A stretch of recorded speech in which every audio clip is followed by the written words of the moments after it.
Welcome to NMAX Civil Muthukan. In the video, we will see Introduction to Trigonometry, question number 11. The value of A, tan A is always less than 1. அப்படின்னு கேட்டிருக்காங்க. இந்த statement falls. ஏன்னா tan ஒரு angle √3 இருக்கும். √3ங்கிறது greater than 1. So அதனால் இந்த statement falls. Secant A 12/5 இருக்கலாமா for angle ஏன்னு கேட்டிருக்காங்க. அப்போ இதை அப்படியே ரிவர்ஸ் எடுத்து பார்த்தா தெரிஞ்சிட போகுது. காஸ் வந்து 5/12 இப்படி வர வாய்ப்பு இருக்குது. ஸோ இந்த statement true. cos A is the abbreviation used for cosecant of A. cosecant Aக்கு தான் நம்ம cos Aன்னு சொல்லுவோமா? ஃபால்ஸ். கொசைன் A தான் நம்ம வந்து cos Aன்னு சொல்லுவோம். கொசிகண்ட்டை நம்ம கொசிகண்ட் அப்படி தான் சொல்லுவோம். cot A is the product of cot and A1 கேட்குறாங்க. ஃபால்ஸ். அது cotangent angle of A. cotangent angle of A தான் அது.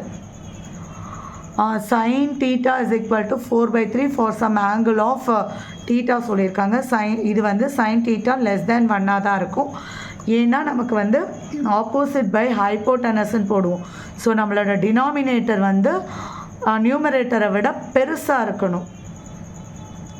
சரிங்களா? டினாமினேட்டர் தான் பெருசாக இருக்கணும். ஆனால் இங்கே வந்து நியூமரேட்டர் பெருசாக இருக்குது. ஸோ இதுவும் ஃபால்ஸ்.